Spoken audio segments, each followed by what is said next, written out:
Legal way of removing. அதை எப்படி வெளியாக்குவது என்பது தெரியலன்னா நீ எதுக்குறா இருக்க?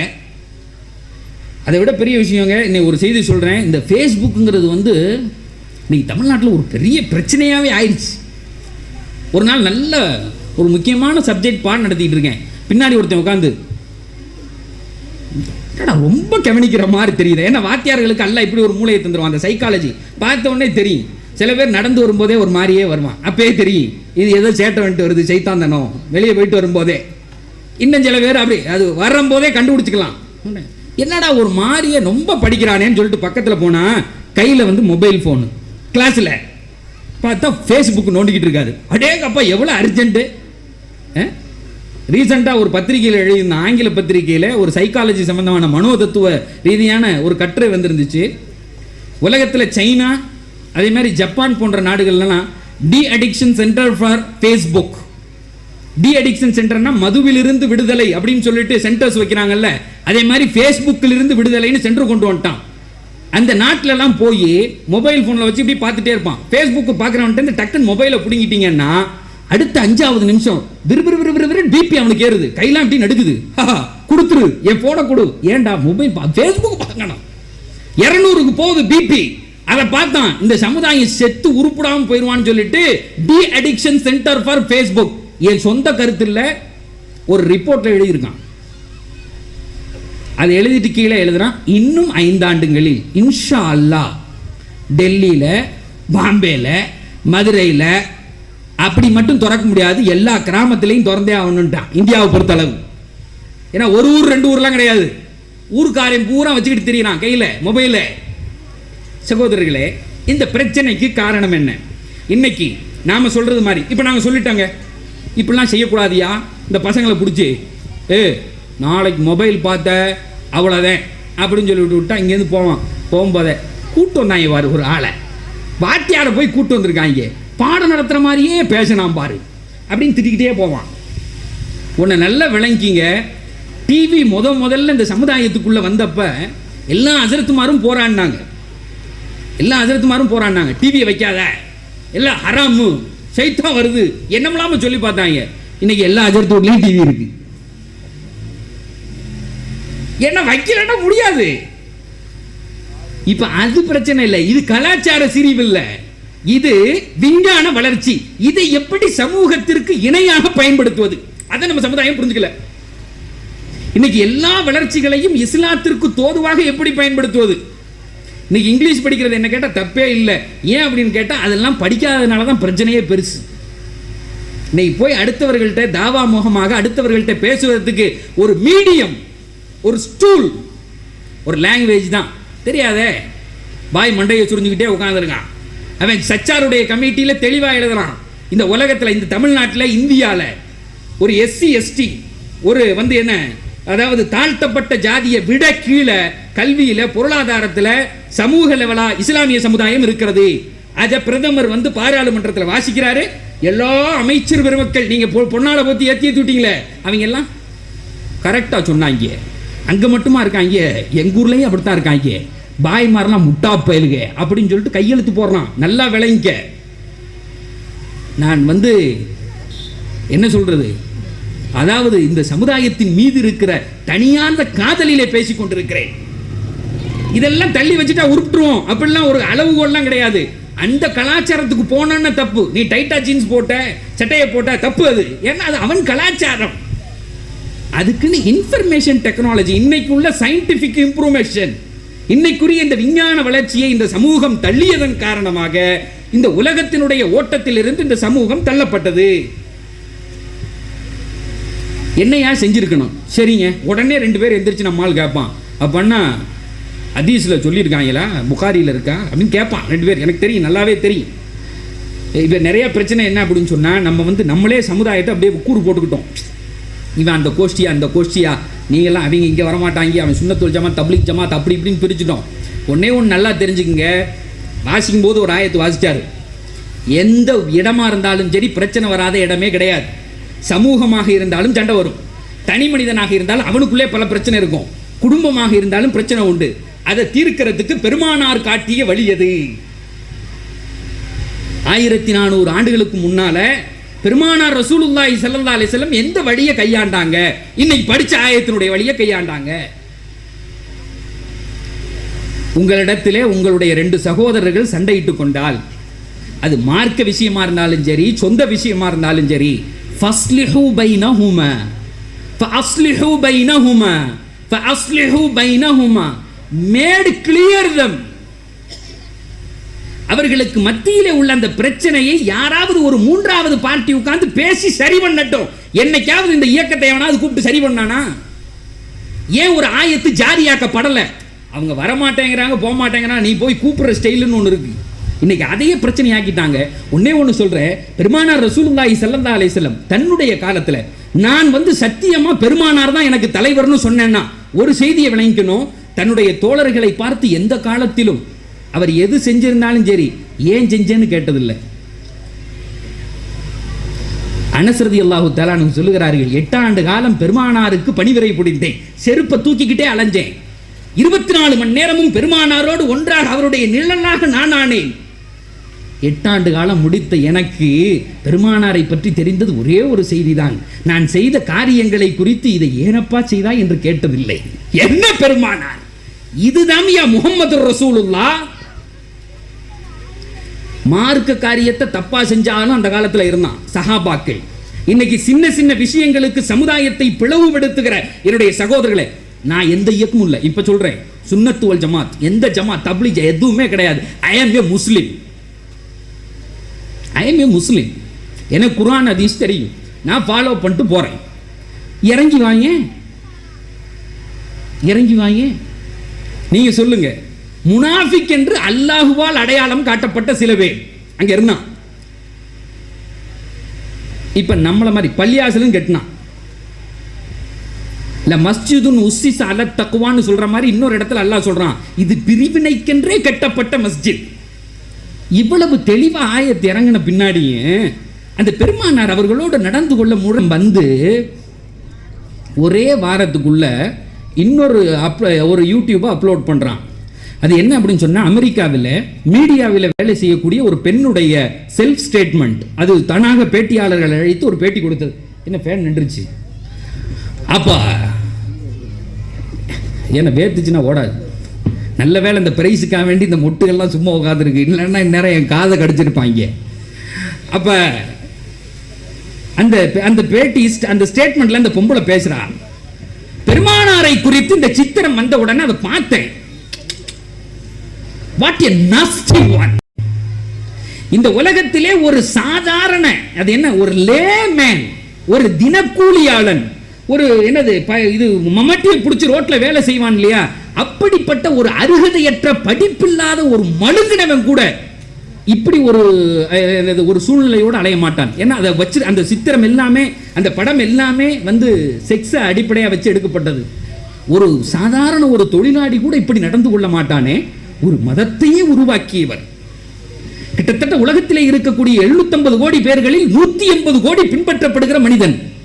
180 கோடி. மற்ற மதங்களை எல்லாம் நான் இந்த மதங்களை சார்ந்தவன் என்று மட்டும் சொல்லலாம்.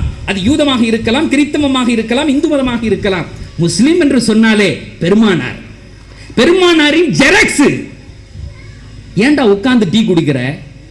பெருமானார் சொன்னாங்க. ஏண்டா நின்று குடிக்கிறது இல்லை? அழகான ஒரு உதாரணத்தையும் சொல்லுவேன். ஒரு அப்பாவும் பையனும் போய் ஷாப்பிங் போனாங்களாம் லண்டன்ல. ஷாப்பிங் போய் ஜாமான் வாங்க போறான். நீங்கெல்லாம் பல பேர் துபாயில் இருந்த ஆளுக்கு தெரியும். அங்கே அப்படியே சூப்பர் மார்க்கெட்டில் எப்படி இருக்கணும், இப்படியே போயிட்டே இருக்காங்க. ஒவ்வொரு செக்ஷனாக வருது. பருப்பு இருக்கிற செக்ஷன், துணி இருக்கிற செக்ஷன், மீன் இருக்கிற செக்ஷன், கருவாடு இருக்கிற செக்ஷன், எல்லா செக்ஷன். கருவாடுனா கடைசியில் வரும், மீன் கோழி இந்த செக்ஷன்லாம் அப்படியே வரிசையாக வரும். கோழி கருவாடு மீன்லாம் கடைசியில் வச்சிருப்பான். நம்மளால என்ன பண்ணுவோம் அப்படின்னு சொன்னால், வியாழக்கிழமை அன்னைக்கு வேகமாக வண்டியை தள்ளிட்டு போய் போன உடனே மீனை வாங்குவான். ஏன்னா தீந்து போயிருமா. துபாயில் நடக்கிற கூத்து நேரடியாக பார்த்தது. அந்த மீனை வாங்கி வெட்டி உள்ள போட்டுக்கிட்டு அப்புறம் தான் எல்லாமே வாங்க போவான். அவன் வச்சிருக்கான், இந்த நாத்தம் வந்துடக்கூடாது கடைக்குள்ளன்னு. ஆனா அதை வாங்கி போட்டுட்டு தான் அந்த மனத்தோட இவர் ஒவ்வொரு ஏரியாவா போவாரு. சாக்லேட் செக்ஷன் போவாரு, அடுத்து பிஸ்கட் செக்ஷன் போவார். இவருக்கு அடுத்து யார் வர்றாரோ ஒரே மனமா மணக்கும். என்னடா பிஸ்கட் செக்ஷன் மாதிரி இருக்கு, ஆனா மீனா வாட அடிக்குத. அப்புறமா ஒரு முடிவு பண்ணிட்டாங்க, தமிழ்நாட்டுக்காரனா இருப்பான் போல் முன்னாடி போனவன். அப்ப இந்த கடையில் போறான், சாக்லேட் செக்ஷன் வருது. அல்லது ஒரு பிஸ்கட் செக்ஷன் வருது, உடனே பையன் கேட்குறான், அப்பா ஐ வாண்ட் திஸ், எனக்கு வந்து இந்த calibre, I want this calibre chocolate, எனக்கு இந்த சாக்லேட் வாங்கி கொடு. உடனே அப்பா லண்டனில் இப்படி எடுத்து பார்க்குறாரு, பார்த்த உடனே there is a red dot, there is a red dot, அதில் வந்து சிவப்பு முத்திரை அதில் குத்தி இருக்கு அப்படின்னாலே அதில் வந்து ஏதோ ஒரு எண்ணெயை கலந்துருக்கான்னு அர்த்தம், இது நம்ம சாப்பிடக்கூடாது அப்படின்னு. உடனே அப்பா பார்த்துட்டு சொல்கிறாருப்பா, my son there is a red dot, it is not allowed for us, it's haram, இது நமக்கு அனுமதி இல்லாத ஒரு பொருள், இது ஹராமு, வேற ஒரு சாக்லேட் உனக்கு வாங்கி தரேன், கேலக்ஸி வாங்கி தரேன், பாதி எல்லாரும் சாப்பிடலாம், கேலக்ஸி சாக்லேட் பல பேர் தின்ன சாக்லேட்டாக இருக்கும், ஏன்னா இவ்வளோ ருசியாக பேசுகிறாருன்னு எல்லாம் தின்னு பழக்கம் தான், வேற என்ன. அதோட பையன் பார்த்தான், சரிப்பா அப்படின்னு சொல்லிட்டு பேசாமல் நின்னான். பையன் 4வது படிக்கிறவன் பின்னாடியே வந்து ஒருத்தன் கூப்பிட்டான், ஏண்டா என்னடா ஆச்சு உனக்கு, ஏன் இவ்வளோ நல்லவனா இருக்க, கொப்பன்னா சொன்னான், அதில் 150 ரூபா போட்டிருக்கு, கேலக்ஸியில் 80 ரூபா போட்டிருக்கு, நல்லா விளைங்க, 150 ரூபா கொடுக்க முடியாதுங்கிறதுக்காக வேண்டி உங்க அப்பா அப்படி சொல்லிட்டு போறாரு, நீ அதை வாங்கி எப்படியாவது தின்றுன்னு அவன் சொன்னான். நானும் பார்த்தேன், அதில் ரெட்டு போட்டுங்க, போட்டா என்ன போட்டா என்ன, எங்க பெருமானார் சொல்லியிருக்காங்க, எதெல்லாம் வந்து ஆகாதோ, எதெல்லாம் சாப்பிடக்கூடாதோ அந்த எண்ணெய்கள் கலந்த பலவரத்தை சாப்பிடக்கூடாது. உங்க பெருமானாரா, யாரா அது, எங்க ரசூல்லா, அவங்க எப்படா இருந்தாங்க, 1400, அந்தால் பார்க்கவா செய்யறாரு, இப்ப அவர் தான் மூத்தா போய் 1400 வருஷம் ஆயிடுச்சுங்கிறியா, தின்றா நீ அப்படின்னா அவன் சொல்லுவாரு, நீ சொன்னாலும் கேட்க மாட்டேன், கொப்பன் சொன்னாலும் கேட்க மாட்டேன், கொப்பன் இல்லை எங்க அப்பன் சொன்னாலுமே கேட்க மாட்டேன்டா, விளங்குதா. என் தாய் தந்தை யார், ஒரு பெக்கு, அத்தாவே சொல்றாரு இன்னைக்குள்ள காலத்துல, தம்பி ஒரு பெக்கு சேர்ந்து அடிச்சுக்கீங்க, என்ன பல பேர் பையனை தான் விட்டு வாங்கிட்டு சொல்றான். இன்னைக்கு எல்லா டாஸ்மார்க்லையும் பார்த்தா பயலுக தான் நிற்கிறாங்க, என்னடா அப்படின்னு கேட்டால் அப்பா வீட்டில் இருக்காருங்க, இவன் வரும்போதே உன்னை உடச்சி ஊற்றிட்டு வராமல் வருவான்னு என்ன நம்பிக்கை இருக்கு. இடையில ஒரு ஊருக்கு பயானுக்கு கூப்பிட்டுருந்தாங்க, ஊர் பேர் சொல்ல மாட்டேன், பெருவாரியான முஸ்லீம்கள் வாழுகிற ஊர், அதில் ஒருத்தர் வந்து காதை கடிச்சாரு, நான் கடிச்ச உடனே சொன்னேன், இது பயானுக்கு பின்னாடி சொல்லியிருக்கலாமேன்னு, பரவாயில்லைங்க ஜெர்த்துன்னு, அன்னைக்கு பயானே அதுதான், ஓதன குத்துபாவே அதுதான். அங்கே 1.5 மணி நேரம் ஒரு அம்மா டாஸ்மார்க்கில் போய் ஒருத்தனை விட்டு வாங்கி சரக்கை வீட்டில் வச்சு நைட்டு பையனுக்கு ஊற்றி கொடுக்குதான், ஏமான்னு கேட்டால் ரோட்டில் உளுந்து கிடந்தா குடும்ப மானம் பேரு, ரோட்டில் இவர் மண்ணாங்கட்டி உளுந்து கிடந்தா குடும்ப மானம் பிறக்குமா, இங்கே பெட்டில் போட்டு ஊற்றி கொடுத்தாவது. அந்த ஊர் தான் தமிழ்நாட்டில் இன்னைக்கு நிறைய விற்பனை ஆகிற ஊர், அது முஸ்லீம் ஊர். இந்த அளவில் சகோதரர்களை நல்லா யோசிச்சு பார்க்கணும். அப்போ அந்த பையன் சொல்கிறான், நீ சொன்னாலும் கேட்க மாட்டேன், உங்கள் அத்தா சொன்னாலும் கேட்க மாட்டேன், 1400 ஆண்டுகளுக்கு முன்னால் எங்கள் பெருமானார் சொன்ன வார்த்தை. இப்ப விளங்குதா பெருமானார் யாருன்னு? எந்த பைய சொன்னாலும் ஒரு முஸ்லீம் கேட்க மாட்டான். ஏன் கேட்க மாட்டான்? இந்த தொடர்பு. பெத்த அப்பன் சொன்னாலே கேட்க மாட்டான். எனக்கும் நபிக்கும் இருக்கக்கூடிய ஒரு மிகப்பெரிய தொடர்பு. இந்த ஒரே ஒரு தொடர்பை வச்சு தான் கியாமத்து நாளில் நாயம் ஸல்லல்லாஹு அலைஹி வஸல்லம் கூப்பிடுவாங்க. அப்பா குடியா குடியா குடியா குடியா, நீலாம் என் உம்மத்து, அப்படியே கேட்காம சொர்க்கத்துக்கு போயிட்டேறா, போடா போடா உள்ள, நான் பார்த்துக்கிறேன். இந்த ரைட்ஸ் ஒன்லி ஒன் ரைட்ஸ். யார் என் பெருமானார் சொன்னார்கள் என்பதற்காக வேண்டி செயல்படுகிறார்களோ நாளைக்கு பெருமானார் கையை பிடித்து இழுத்து சொர்க்கத்திற்கு அனுப்புவார்கள். பெருமானார் அல்லாஹ்வினிடத்திலே பேசவில்லை என்று சொன்னால் அவருடைய காரியம் அந்த ஃபெயில் இன்னும் பாஸ் ஆகலன்னு அர்த்தம். அது யோசனையில இருக்குன்னு அர்த்தம். இவ்வளவு பெரிய பெருமானாரை என் சகோதரர்களை கொஞ்சம் அந்த செய்தியை முடிச்சுட்டு, அந்த அம்மா வந்து ஒரு பேட்டி கண்டாங்க. அந்த அம்மா சொல்லுது, இந்த சித்திரத்தை பார்த்தேன், பார்த்து முடிச்சுட்டு எனக்கு ரொம்ப என்னடா 180 கோடி இந்த உலகத்தில் பின்பற்றப்படுகிற ஒரு தலைவர், ஒரு சமுதாயத்தினுடைய வழிகாட்டி, ஒரு காவலன், இவ்வளவு மட்டமான ஆளை போய் இவங்க எல்லாம் பின்பற்றாங்களே அப்படின்னு சொல்லிட்டு நேர போய் நல்ல authentic proofed history of Muhammad உடனே நெட்டில் போட்டேன். இன்னைக்கு தான் எல்லாமே நெட்டில் கிடைக்குது. இன்னைக்கு இங்கே எல்லாமே நெட்டில் கிடைக்குது. அது பலாவும் கிடைக்குது, சலாவும் கிடைக்குது, நல்லதும் கிடைக்குது, கெட்டதும் கிடைக்குது. உங்கள் ஊருக்கார பையன் நான் ஒருத்தர் ஒரு கிளாஸ் எடுத்துக்கிட்டு இருந்தேன் துபாயில். அல்லாஹ் எங்கே இருக்கிறான்னு ஒரு கேள்வி கேட்டேன். வேர் இஸ் அல்லாஹ்? சும்மா அது வந்து அந்த பயானில் வந்துச்சு. தப்சீருடைய கிளாஸ் அல்லாஹ்வினுடைய கிருபையால் 8 ஆண்டு காலம் நடைபெற்றது இந்த தப்சீர். அதில் அப்படியே போயிட்டே இருக்கும்போது ஒரு புகாரியினுடைய ஹதீஸ், அதில் பெருமானார் ஒரு பெண்ணிடத்திலே கேட்டார்கள், ஐன் அல்லாஹ், வேர் இஸ் அல்லாஹ், அல்லாஹ் எங்கே இருக்கிறான்? இந்த கேள்வியோட அப்படியே எனக்கு ஒன்று தோணுச்சு. இந்த முன்னாடி இருக்கிறவரை பார்த்து கேட்டேன், ஐன் அல்லாஹ், அல்லாஹ் எங்கே இருக்கான்? உடனே அவர் சும்மா இருக்காம என்ன செஞ்சாருன்னா அப்படியே திடீர்னு ஒருத்தரை பார்த்து பா எந்திரிங்க பாய், அல்லாஹ் எங்க இருக்கான்னா அவருக்கு என்ன தெரியும்? ஏன்னா கூட்டத்தில் சும்மா வந்தோம், நம்மளை முன்னாடி உட்கார வச்சுட்டாங்க அப்படின்னு நினைக்கலாம்ல பல பேர். ஏதோ தள்ளி விட்டாங்களேன்னு உட்கார்ந்தோம், இங்கே பார்த்தாண்டாலும் கழுத்தில் கத்திய வைக்கிறானே அப்படின்னு சொல்லி எந்திரிச்சு Allah he is everywhere, he is everywhere, அவன் எல்லா இடத்துலையும் இருக்கான் அப்படின்னாரு. டபக்குன்னு ஓங்கி பொலேன்னு அரைஞ்ச மாதிரி இருந்துச்சு எனக்கு. ஓங்கி ஒரு அரை விட்டா எப்படி இருக்கு? உடனே பாபா தெரியாம கேட்டேன், உட்காந்துங்க, அடுத்த ஆள் சொல்லுப்பா அப்படின்னு. அடுத்த ஆள் எந்திரிச்சாரு. அவன் உடனே ஒரு முடிவு பண்ணான், தமிழ்நாட்டு ஆள் தானே, இந்த ஆள் பதில் சொன்னது தப்பா இருக்கும் போல், ஏன்னா உட்காருட்டார்ல தப்பு, அப்ப நம்ம வேற ஒன்றும் சொல்லுவோம் அப்படின்னு சொல்லிட்டு அவர் என்ன செஞ்சாரு, அல்லாஹ் மூமின்களுடைய இதயத்தில் இருக்காங்க. கியாமத்தே வந்துடும் போல், உட்காருங்க அடுத்த ஆள் சொல்லுங்க என்ன. அந்த ஆள் எந்திரிச்சாரு. அப்ப ரெண்டு கேள்வியுமே ரெண்டு பதிலுமே தப்பா அப்படின்னு மூணாவது ஒரு இன்வென்ஷன், புது கண்டுபிடிப்பு உன்னை கண்டுபிடிச்சு சொன்னாரு, சுத்தமான இடத்துல எல்லாம் அல்லாஹ் இருப்பான், சுத்தமான இடத்துல. அப்ப இந்த பூமியை சருவு போட்டு கழுவ சொல்ல வேண்டியதான்டானே, பூமியை பூரா சருவு பொடியை போட்டு நல்லா தேய்ச்சி விடுங்க, உட்காந்துருத்தா வேணாம் அப்படின்னு. அடுத்து கடைசியா ஒரு ஆள் எந்திரிச்சாரு, இன்னொருத்தருக்கு, அல்லாஹ் வானத்தில் இருக்கான். நான் சொன்னேன் நல்ல வேலை இப்பே முடிவு வந்துருச்சு ஓரளவு, அதாவது கேள்விக்கு பதில் சொல்லலை இன்னும் ஓரளவு முடியும்.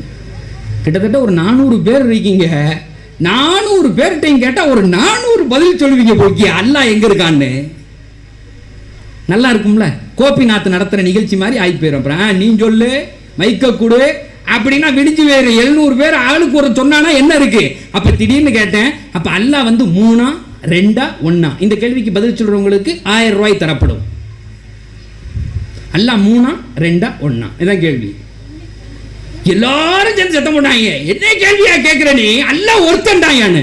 ஏன்டா இது அதுவும் சொல்ல முடியலன்னு கேட்டேன். அல்லாஹ் ஒண்ணுங்கிறத எவ்வளவு தெளிவா பெருமானார் சொல்லி கொடுத்தார்களோ அதே மாதிரி அல்லாஹ் எங்க இருக்காங்கிறதுக்கு பதில் இருக்கு. இது ஏன் கற்பனை இல்ல, குர்ஆன்ல ஹதீஸ்ல. அப்படின்ன உடனே சரின்னு பார்த்துக்கிட்டே உட்கார்ந்தாங்க, பதில் சொல்லலை. அதோட பயானம் முடிச்சுட்டு போயிட்டேன். அடுத்த வாரமும் பதில் சொல்ல முன்னாடி உட்கார்ந்த ஒருத்தர், ஹஜ்ரத் அந்த வேரிஸ் அல்லாஹ் கொஞ்சம் அப்படின்னாரு. நான் சொல்றேன் முடியாது. அன்னைக்கு நைட்டு 11 மணிக்கு ஃபோன் வருது, இங்கிருந்து ஒருத்தர், இந்த ஊருக்காரர் ஒருத்தர் அடிக்கிறார். அடிச்சு என்கிட்ட கேட்டாரு, தயவு செஞ்சு அல்லாவுக்கா வேண்டி உங்களுக்கு எவ்வளோ காசு கேட்குறீங்களா தர்றேன், தயவு செஞ்சு சொல்லிடுங்க அல்லாஹ் எங்கே இருக்கான்னு. ஏங்க இவ்வளவு பதஷ்டப்படுறிய, ஒய் யூ ஆர் ஃப்ரஸ்ட்ரேட்டிங், ஏன் இவ்வளவு நடுக்கம்னு. என் பையன் ஒரு வாரமாக பொறுத்து பார்த்தான், இன்னைக்கு நீங்கள் சொல்லணும்னு இன்னைக்கு கேட்டான், மரியாதையா நீ சொல்ல போறியா இல்லையான்னா. அஜரத் எனக்கு தெரியல. அவன் கடைசியில் ஒரு வார்த்தையும் சொல்றான், நீ சொல்லலை நான் கூகுளில் போய் தேடுவேன்டாங்கிறான். அல்லாஹ் இந்த சமுதாயம் கூகுளில் தேடிக்கிட்டு இருக்கு. கூகுள்ங்கிறது சர்ச் இன்ஜின், தெரியாது உங்களுக்கு. ஒரு வார்த்தையை கொடுத்தா அது எங்கெல்லாம் இருக்க எடுத்துட்டு வரும். விளங்குதுங்க அல்லாஹ் எங்கே தேடுறா நம்ம ஆளுன்னு. எல்லாம் காப்பாற்றணும். செய்திக்கு வரேன். அந்த பெண் பேட்டி கொடுக்கிறார். இந்த செய்தி வந்த உடனே போய் பெருமானாருடைய ஆத்தன்டிக் ஹிஸ்டரி, கதை இல்லை ஆத்தன்டிக் ஹிஸ்டரி இறங்கினேன். 10 பக்கம் தாங்க படித்தேன். ஐ அமேசிங், நான் ஆச்சரியப்பட்டேன். What is a good leader, இப்படி ஒரு அற்புதமான தலைவர் உலகத்தில் இருந்தாரா. உடனே 2 நாள் ஆபீஸுக்கு வேலையை போட்டேன், வேலைக்கு லீவை போட்டேன். ஃபுல்லாக உட்காந்து எத்தனை ஹிஸ்டரி இருக்கோ எல்லாத்தையும் படித்தேன். படிச்சுக்கிட்டே இருக்கும்போது அந்த அம்மா சொல்லுது, படிச்சுக்கிட்டே இருக்கும்போது என் மனதில் சில நெருடல்கள். ஆஸ் எ மீடியா மேன், ஒரு இந்த உலகத்திலே ஒரு மீடியாவுக்காக வேண்டி இருக்கக்கூடிய ஒரு ஊடகத்துறை பெண்ணாக, ஒரு பத்திரிகையில, ஒரு டிவியில, ஒரு ஏதாவது ஒரு நிகழ்ச்சியில இப்படி இருக்கக்கூடிய பெண்ணாக ஆண்களோட வளம் வருகிற போது, இவ்வளவு வளர்ந்த அமெரிக்கா, லண்டன் போன்ற நாடுகளில் கூட எங்களை பொம்பளையா தான் பார்க்கறான். சில நேரங்களில் பெரிய மனுஷங்க கூட தப்பிடுறான். அதுல சில இடைஞ்சல்களை நான் சந்தித்தேன் சில மனிதர்களிடத்திலிருந்து. இதை எப்படி அவங்கள்ட்ட சொல்றது? முட்டா பயல்களா இருப்பேன். ஏன்னா எல்லாமே ஹெட்ஸ் மேல இருக்கவன், இவன்ட்ட எப்படி சொல்றது அப்படிங்கிற சில நேரத்தில் நானே சிந்தித்தது உண்டு. இவ்வளவு பெரிய நாட்டிலே இப்படி இருக்காங்க. அதற்கு அந்த பொண்ணு சொன்னதான், அதற்கு 1400 ஆண்டுகளுக்கு முன்னால் மீடியா கிளை எவ்வளவுன்னு கேட்கும் போது இவர் பதில் சொல்லியிருக்காரியா. What is மீடியாவா? வானத்தில் பறக்குமா? டிவி தெரியுமா இப்படிலாம் பேசிக்கிட்டு தெரிஞ்ச காலத்துல உட்கார்ந்து 1400 மீடியான்னா என்ன, அதுல இப்படி வந்தா எப்படி இருக்கும், அதுல ஒரு பொம்பளையினுடைய ரோல் எப்படி இருக்கணும், அவ எப்படி நடந்துக்கணும், இத மாதிரி பிரச்சனைகளை சந்தித்தால் அவளுடைய அணுகுமுறை எப்படி இருக்க வேண்டும், இதான் முக்கியம். அந்த அம்மா சொல்லிச்சு பாருங்க, எனக்கு கேட்டு அப்படியே அழுதேன், கண்ணில் தண்ணீர் வந்துச்சு. ஏன்னா she knows something. இன்னைக்கு உலகத்துல வெளியே வந்து அடி வாங்கின கூட்டம் நம்மளாம் என்ன வெளியே வரல. அதை சொல்லிட்டு சொல்றா, எல்லா ஹிஸ்டரியும் படிச்சேன், படிச்சுட்டு உடனே ஒரு முடிவு பண்ணேன், எல்லாரையும் அழைச்சி ஒரு உண்மையை சொல்லணும்னு ஒரு பிரஸ் மீட் போட்டேன், எல்லா மீடியாவையும் கூப்பிட்டேன். அவன் ஏதோ ஒரு மீடியாவில் உள்ள அம்மா கூப்பிடுதுன்னு வேகமாக வந்துட்டாங்க. ஏன்னா அம்மாக்களை பார்க்கறது எப்போது எல்லாருக்கும் பிடிக்கும் இல்லையா, அதில் வந்துட்டாங்க அம்மா கூப்பிடுதேன்னு. வந்து உட்கார்ந்த உடனே இந்த அம்மா ஓப்பன் பண்ணிச்சு தன்னுடைய ஸ்டேட்மெண்ட்டை, இதுதான் நிலைமை. அதனால இன்னைக்கு நான் ஒரு செய்தியை சொல்றேன். I am not Muslim.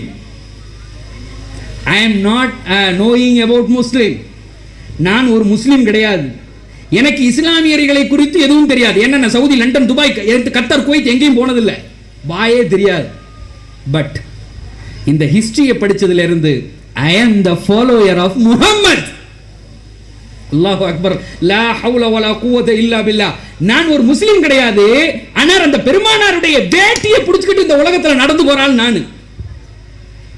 என்ன தைரியமான பேட்டி, என்ன ஒரு அழுத்தமான பேட்டி.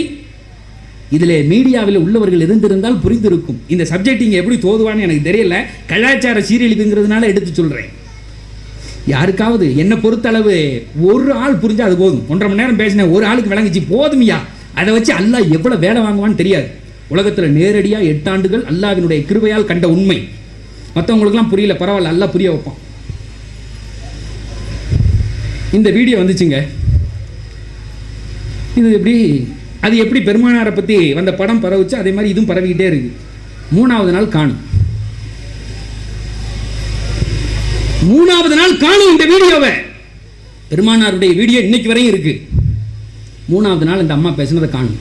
அப்ப இந்த அம்மா பேசுனதை அதுல இருந்து ரிமூவ் பண்ண முடிஞ்சா, ஏன்டா உன்னால யூடியூப்ல இருந்து எங்க பெருமானாரை பத்தி எடுக்க முடியல, அவன் எடுக்கிறானே இல்லையா, உனக்கு ஏன் எடுக்க தெரியல? நாளைக்கு அல்லாஹ் கேட்பானா மாட்டானா? நான் ஐடி படிச்சேன்ல, நான் வந்து மெட்ராஸில் அந்த சைடில் உள்ள ரோட்டில் இருக்கக்கூடிய ஐடி கம்பெனியில் வேலை பார்த்தேன்.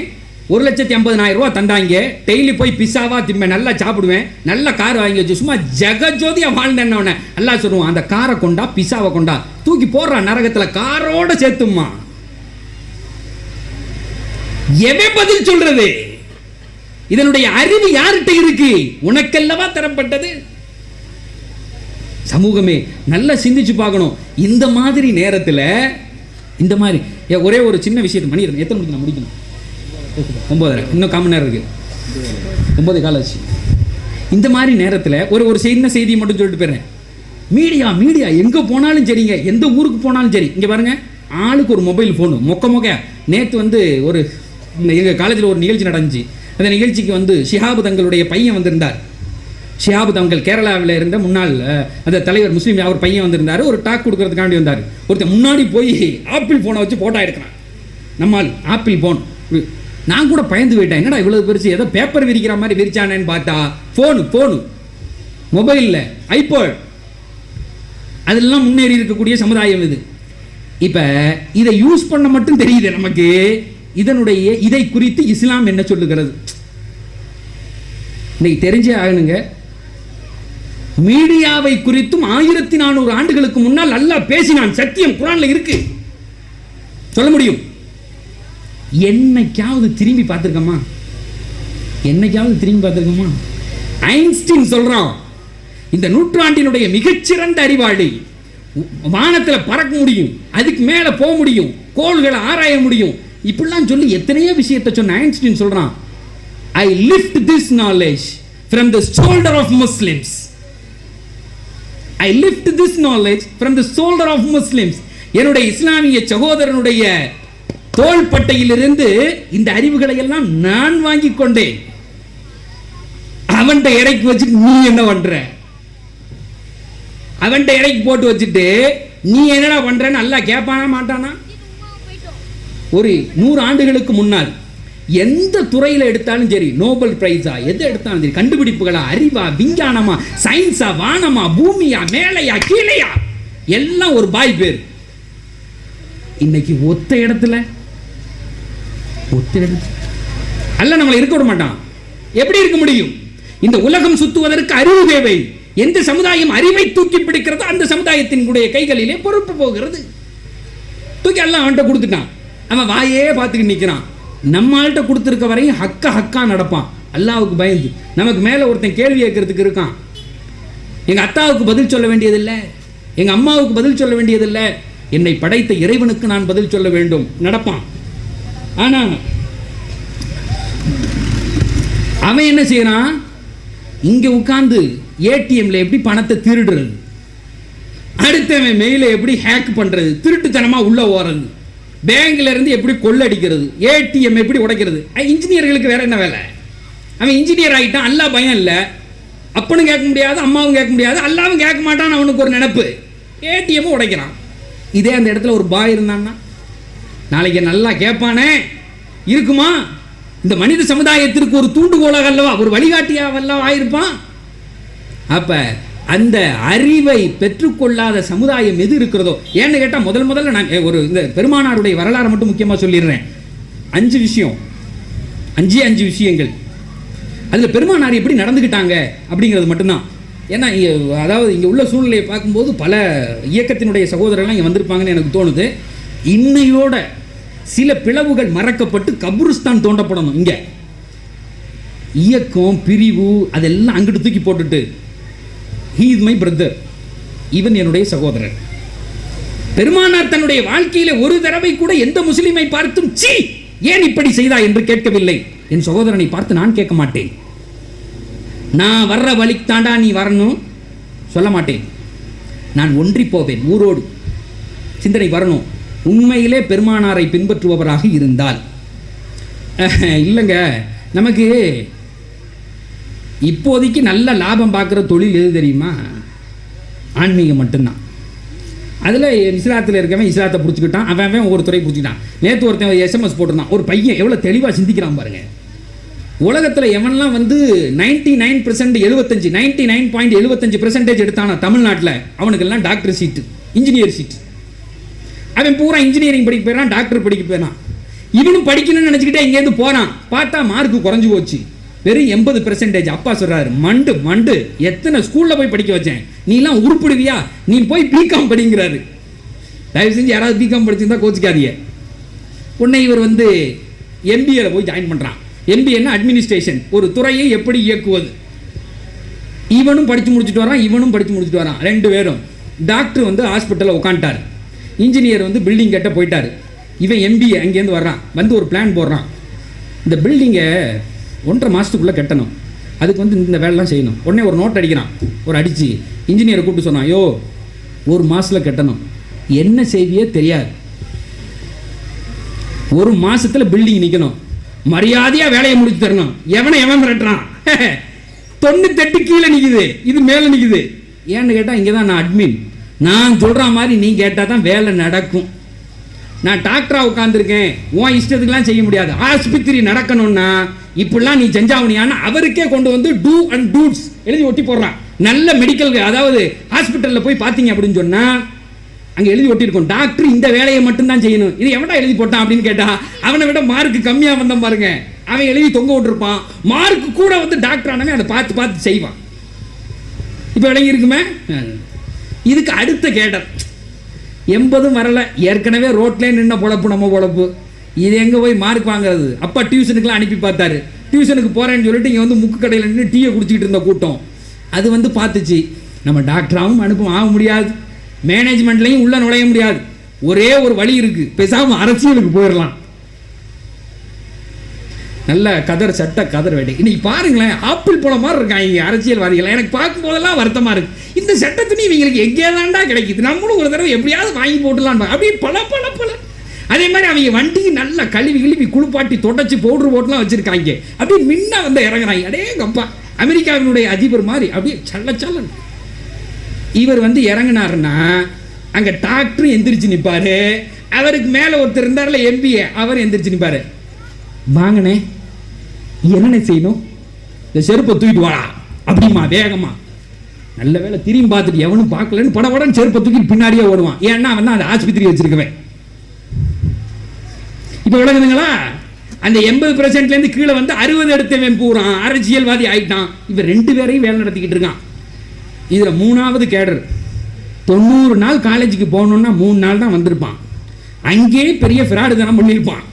அவன் பார்ப்பான், நம்ம அங்கேயும் போக முடியாது, இங்கேயும் வர முடியாது, ரோட்ல முக்கு கடையில் நின்று டீ குடிச்சிருந்தாலும் ஒரு அரசியல்வாதி ஆயிருக்கலாம், இந்த வேலையும் கிடைக்கலையாடா, என்னடா பண்ணலாம் அப்படின்னு சொல்லிட்டு அண்டர் வேர்ல்டுக்கு போயிடுறான், கஞ்சா கடத்தலாம். அவன் எழுதியிருக்கான் பாருங்க எவ்வளவு தெளிவான். கஞ்சா கடத்துற பிசினஸ், தங்கம் கடத்துற பிசினஸ்.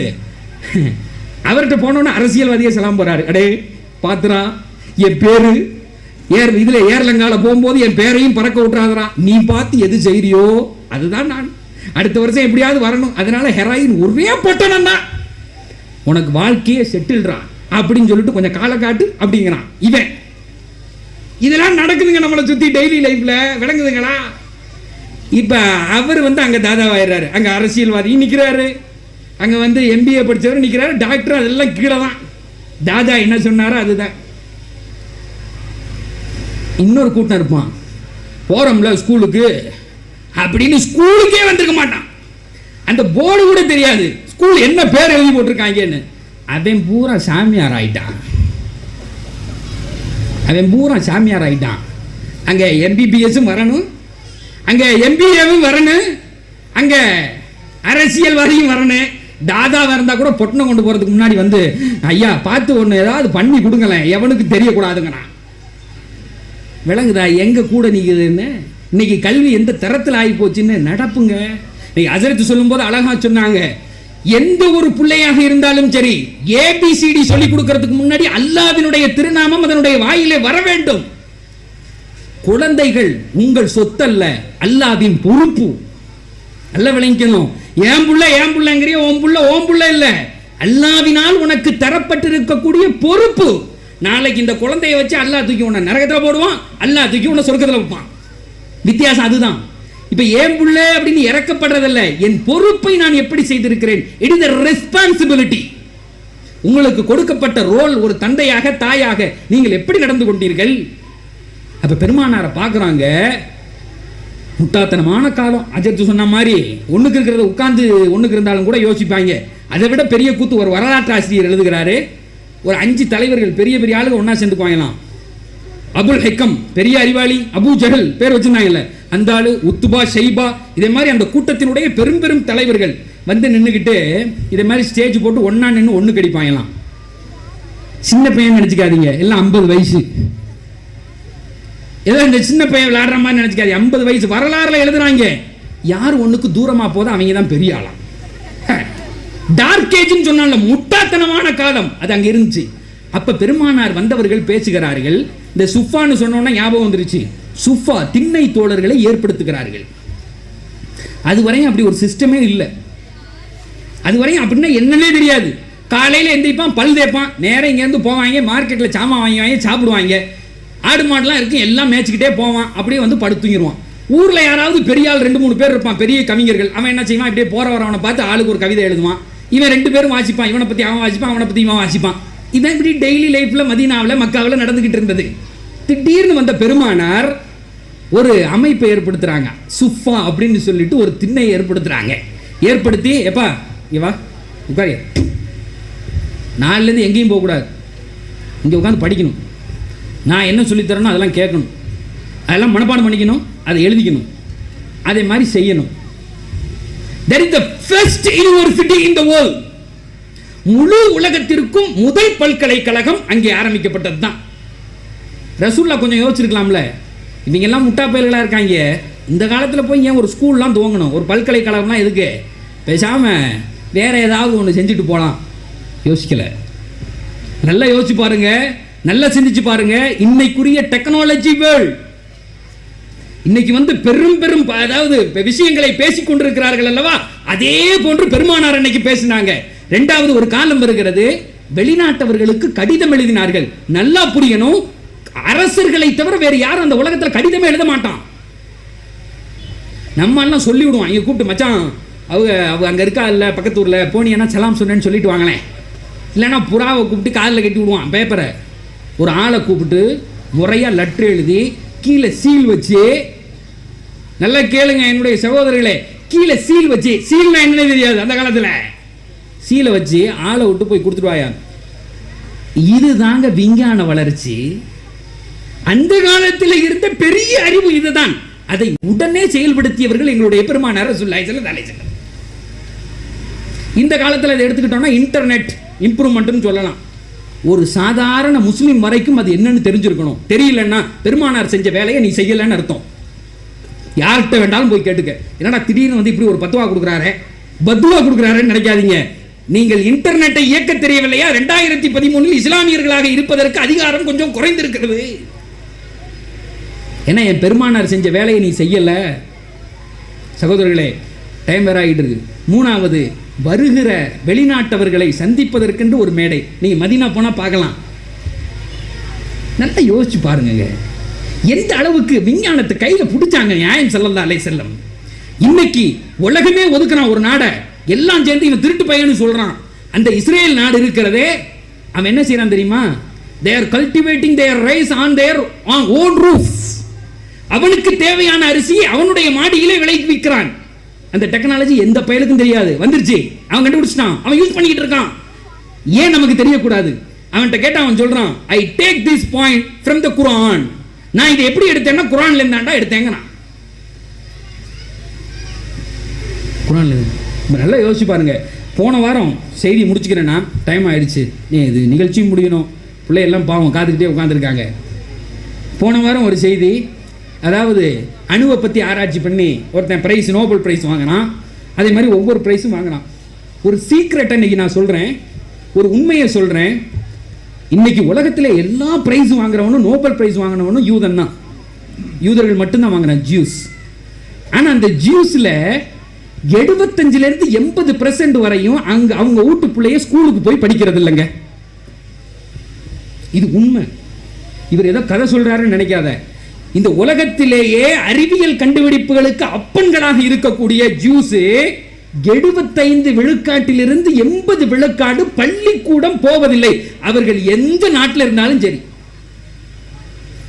அப்புறம் எப்படா இப்படிலாம் சயின்ஸை கண்டுபிடிக்கிறான் அப்படின்னு கேட்டா, அவங்க அதுக்கு சொல்லக்கூடிய முதல் குற்றச்சாட்டு என்ன தெரியுமா? பள்ளிக்கூடத்தில் எங்கள் குழந்தைகளுக்கு தௌராத்து சொல்லிக் கொடுக்கப்படுவதில்லை. இவ்வளவு நேரம் காலையிலிருந்து சாயங்காலம் வரை என்ன பாடு. தான் வேலையெல்லாம் விட்டுட்டு அவங்க பாருங்க, மதுரையினுடைய பொறுப்புதாரி, எப்படியாவது துபாயில் கூட்டத்தில் உட்காந்து உங்களுக்கு யாருக்கெல்லாம் குர்ஆன் ஓத தெரியும் அப்படின்னு தமிழ் கூட்டத்தில் கேட்டால் ஒரே ஒருத்தன் தான் கை தூக்குவான்.